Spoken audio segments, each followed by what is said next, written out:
Alors, chers agripreneurs, ravi une fois de plus de vous servir dans cette vidéo pour la continuité en champ. À l'introduction, on vous a présenté comment de bout en bout, nous sommes partis pour obtenir des plans.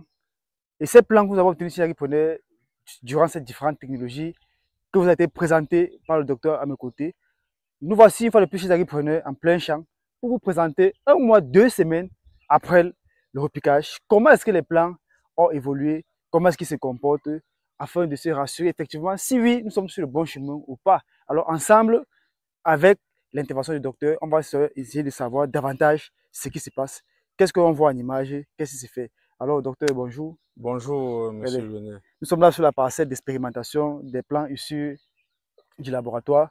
Et on a fait le repiquage. À ce jour, nous sommes à 1 mois, 2 semaines. À 1 mois, 2 semaines exactement, qu'est-ce qu'on peut dire? Est-ce qu'il y a des avancées ou on stagne sur place? On voit des plans là partout. De quoi il s'agit? On voit des tableaux, tout. Est-ce que tu peux nous dire davantage pour qu'on puisse avoir plus d'informations? D'accord, déjà, merci, monsieur l'ingénieur, de m'avoir passé la parole. Et aussi, chers abonnés de la chaîne Agro Consulting, bienvenue encore à cette vidéo que nous allons poursuivre avec la présentation du suivi de nos essais. Alors, nos plans, comme on a présenté précédemment, nous posons des semences. Et le début d'une semence, après les plans en champ, en laboratoire, il fallait venir avec ça en champ. Alors, comme vous voyez là en champ, ce sont des plans on a Ici, le caméraman peut se rapprocher. transplantés. C'est vraiment les Voilà, plans de pommes de terre. de pommes de terre 1 mois, 2 semaines après. Et ici, la particularité, c'est que ces plants-là, on a traité avec les mélanges qu'on appelle formulation biologique à base des plantes telles que la fleur jalousie, le commun odorat, qu'on appelle encore konengi. Maintenant qu'on a ajouté ça encore au carbonate de calcium et on a fait ce qu'on appelle une nano-formulation. Ouais, les plants sont vigoureux, ils se développent. Et en champ, maintenant, on a dit, OK, qu'en est-il maintenant si on applique avec nos formulations et les produits chimiques, c'est-à-dire le mode paysan parce qu'il faut question de produire des semences performantes de pommes de terre. Et la semence, c'est un trésor. Et une semence de qualité garantit un succès aux producteurs. Alors, qu'est-ce qu'on constate? Actuellement, nos formulations permettent permettent un bon développement de nos plants. Alors, si on veut comparer au traitement chimique, on pourrait le voir ici, là.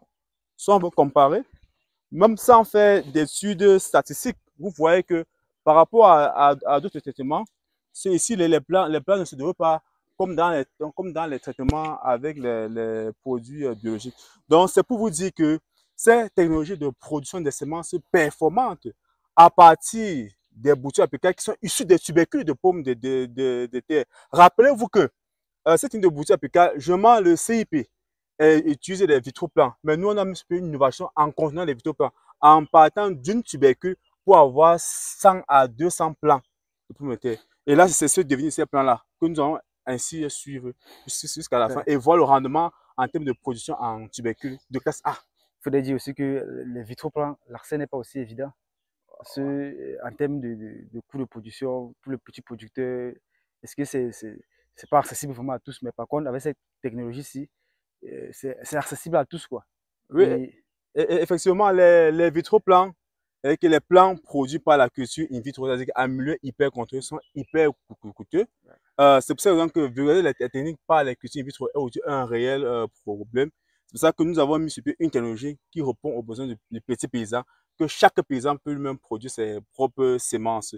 L'élection de montrer aux paysans qu'après nos productions de semences en plan, dès qu'on les met en champ, on suit notre itinéraire technique. À la fin, on a les semences de bonne qualité qui va garantir un bon rendement de production.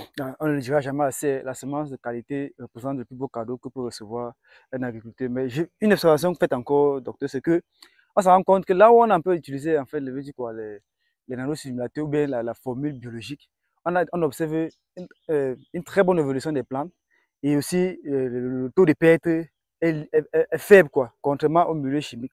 Qu'est-ce qui peut expliquer cela? Parce qu'ici, on va passer la parcelle chimique, on a beaucoup de pertes. Mais par contre, là, on était tout à l'heure au niveau biologique, il y avait eu moins de pertes. Si on peut peut-être venir ici à ce niveau, on va constater que ça, c'est le milieu biologique. Mais on se rend compte que on a beaucoup de plants. En fait, la majorité des plants sont encore sur place. Il n'y a pas de perte. Et aussi, on se rend compte que malgré que le changement climatique est une réalité, depuis peut-être quelques semaines, il n'y a pas d'eau, mais on se rend compte que là où on a fait l'apport biologique, il y a toujours cette bonne verdure. Qu'est-ce qui peut vraiment expliquer cela? D'accord. Déjà, merci, monsieur l'ingénieur. Comme je dis toujours que nous développons des solutions palpables qui répondent aux besoins du petit producteur. Alors, notre ingénieur ici, nous avons développé un produit parce qu'on dit qui te copie est fort. Donc, nous avons partagé le secret avec vos abonnés. Alors, on s'est dit, OK, combinons plusieurs plantes ou plusieurs outils biologiques disponibles sur le territoire camerounais qui doit répondre à la fois, sans tout faire c'est à la fois antimicrobien, c'est-à-dire c'est à la fois pesticide et c'est à la fois fertilisant. Il peut aussi contribuer aussi à retenir l'eau, hein, ce qui peut expliquer déjà ce que nous observons là. Donc, pour ne pas trop tourner autour du pot, dans notre mélange, nous avons mis les plantes, elles ont fait des extraits fermentés de fleurs jalousie enrichis en sucre. Pourquoi? Parce que dès qu'on enrichit en sucre, on a un taux élevé d'éléments qu'on appelle militaires qui vont contribuer à protéger la plante et aussi à fertiliser. Et c'est même, outre les fleurs jalousie, on a plusieurs autres plantes telles que l'onkonengui. Maintenant, on allait plus loin, ajouter les coquilles d'huîtres et le camelot capsule qui ont cette capacité aussi à retenir l'eau, surtout les coquilles d'huîtres qui contiennent un élément qu'on appelle la kékissine. Ok. Cette capacité de retenir l'eau dans le sol. C'est ceci expliquait que nos plantes traitées avec notre formulation biologique, ça fait en sorte qu'on a un plan qui se développe bien, c'est-à-dire en termes de résistance ou de performance agronomique.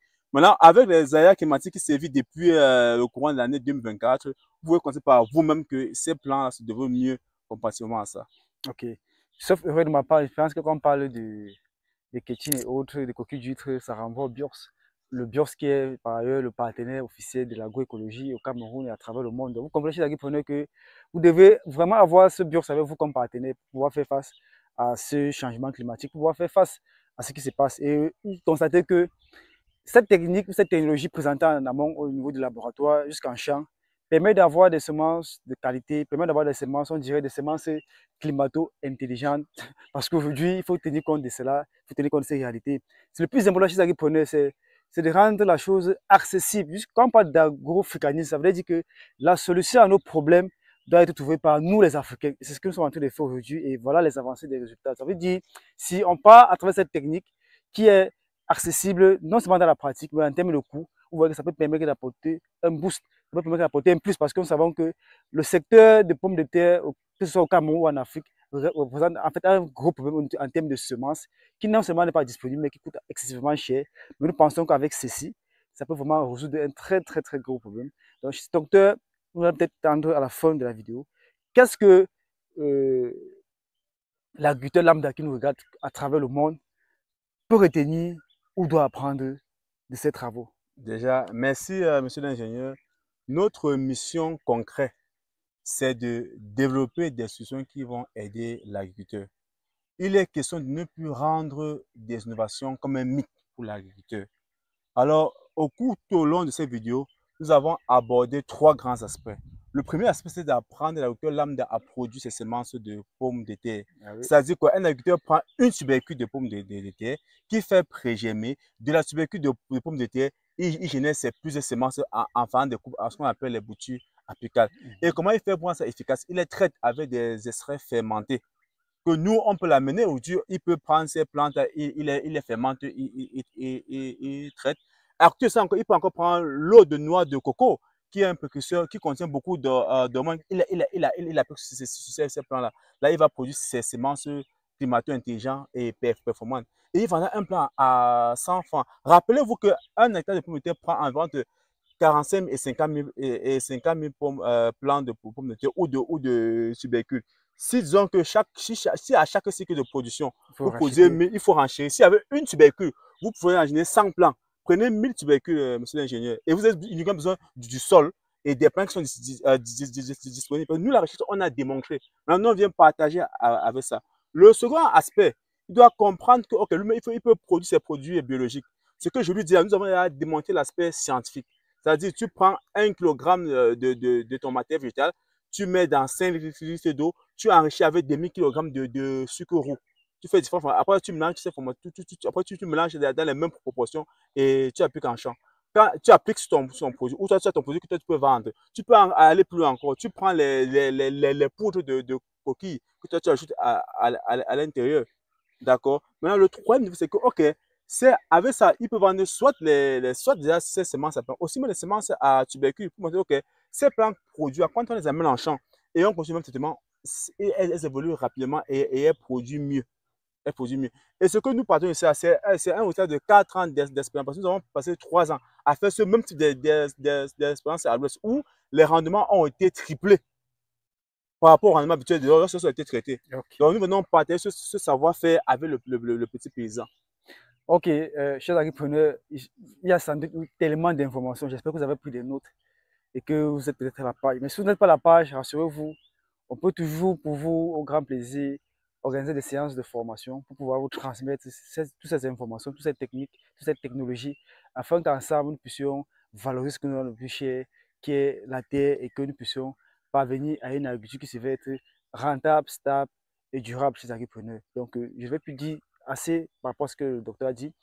Disons à très bientôt pour un sujet encore plus intéressant et encore plus alléchant. Vive l'agriculture africaine, vive l'agroafricanisme. C'était comme ça pour vous, les chantinats agroafricains. Comme toujours, pour vous servir avec beaucoup de plaisir et beaucoup de bonheur. Très bientôt. Bye bye.